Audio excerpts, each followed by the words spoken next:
Selamatkan pekerja Indonesia.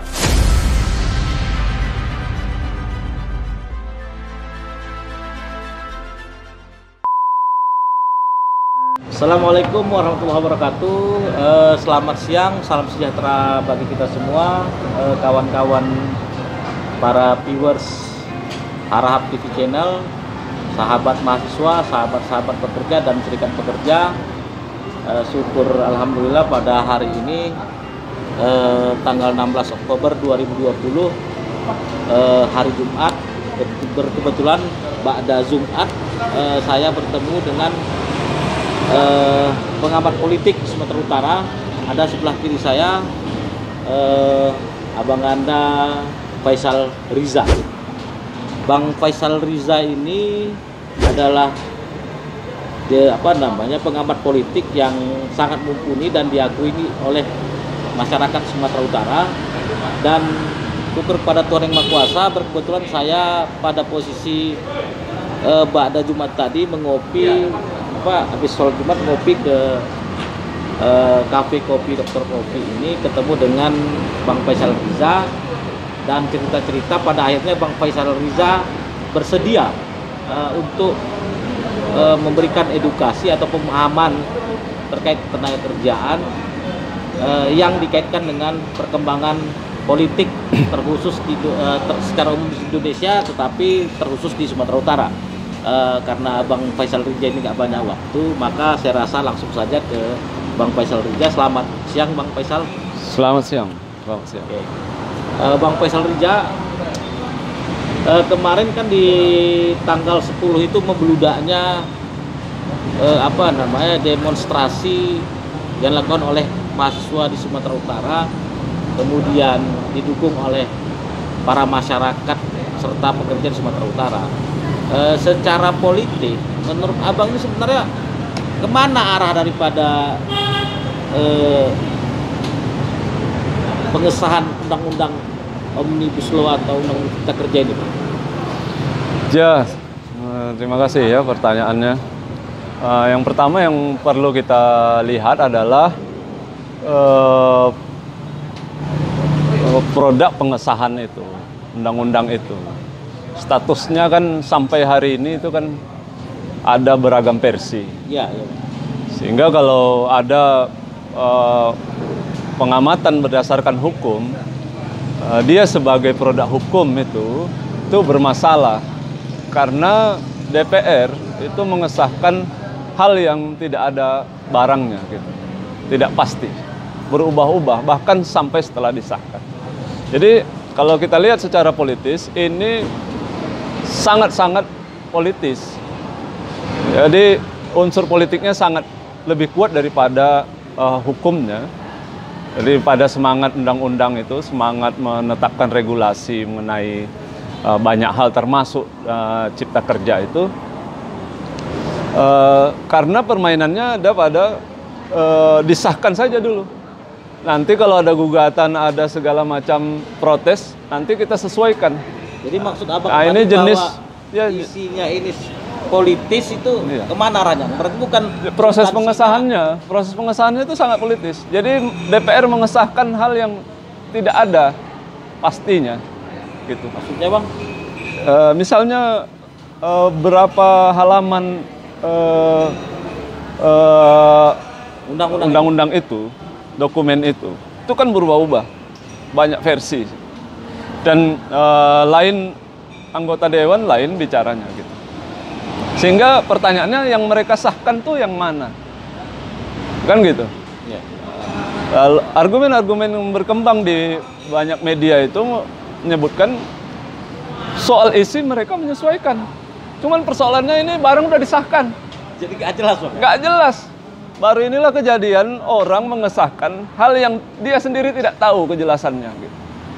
Jadi sampai di sini kalau kita pakai kacamata filosofis, DPR sebagai akal kolektif kita, akal bersama rakyat Indonesia itu sedang bermasalah, gitu. Dia mengesahkan, mengokekan, menyetujui hal yang dia sendiri tidak tahu. Jadi Bang, kepentingan politik apa Bang terkait dengan pengesahan Omnibus Law ini menurut Abang? Iya. Apa kepentingan politik para anggota dewan lah Bang, kalau kita bicaranya DPR RI misalnya. Anggota dewan itu kan dalam konteks pengesahan ini sama sekali tidak mempertimbangkan kehendak rakyat kan, aspirasi rakyat, dan juga tidak memajukan apa yang menjadi aspirasi dia sendiri karena dia mengesahkan hal yang dia tidak tahu gitu.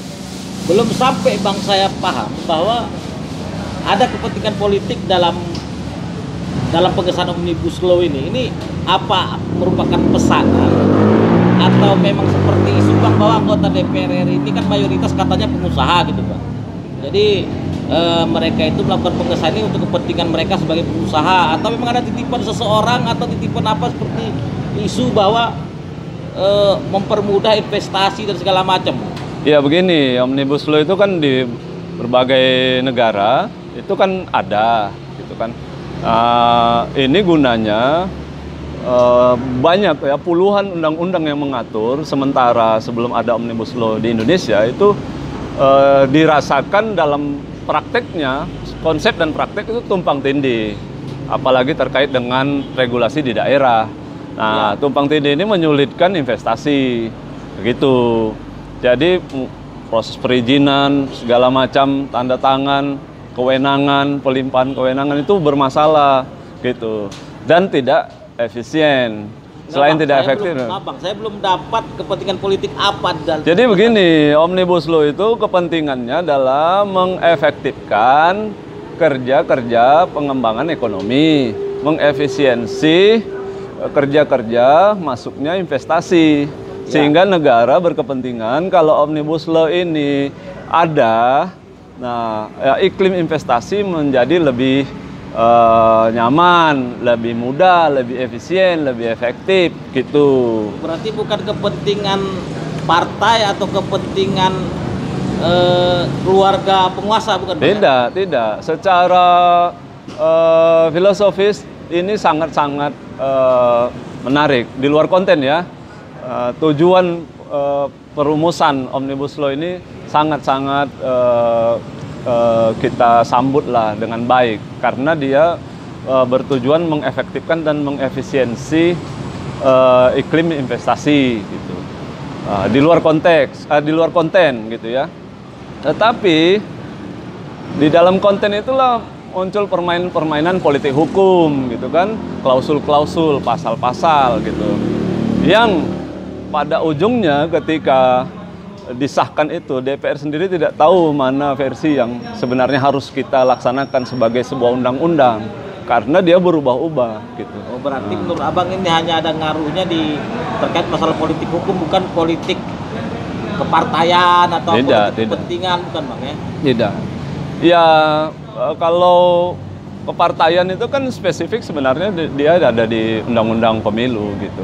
Nah, artinya kepentingan sebuah partai yang akan membawa para investor yang mungkin sudah dipesan para investor, tidak begitu ya? Nah, kan gini alurnya kan, draft itu kan diserahkan oleh ya, dirancang dan dibuat oleh eksekutif, dalam hal ini pemerintah kan ya. Gitu. Lalu diajukan ke DPR ya, untuk dibahas dan didiskusikan, disahkan gitu.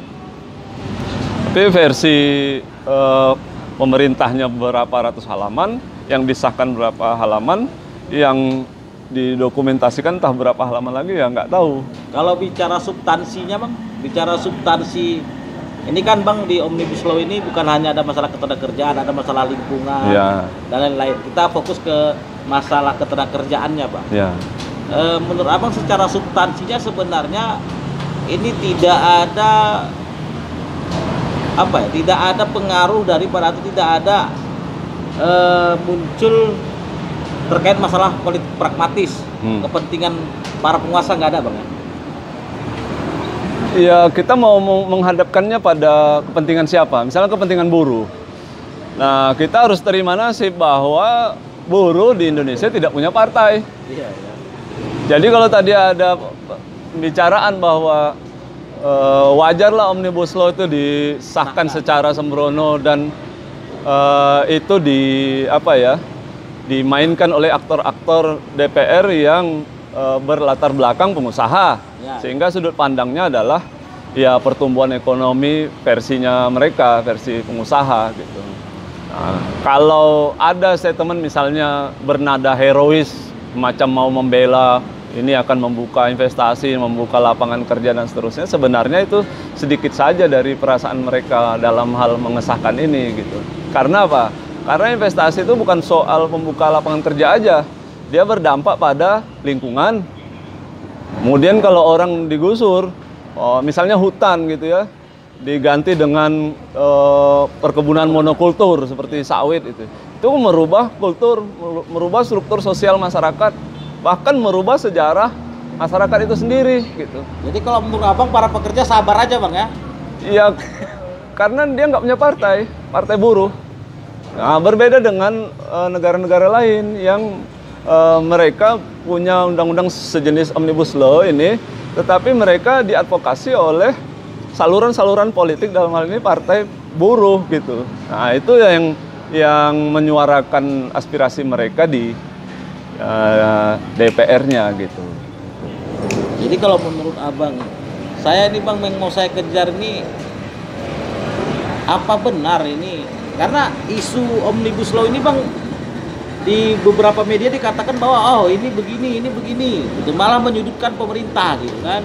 Ternyata kan menurut pandangan abang sebenarnya tidak ada kepentingan penguasa dengan tanda petik penguasanya, tetapi hanya pemerintah ingin membentuk itu untuk mengundang investor. Itu versi cerita abang kan. Ternyata yang kita lihat di mana-mana ini kan bang, muncullah organisasi ini, ormas ini menolak.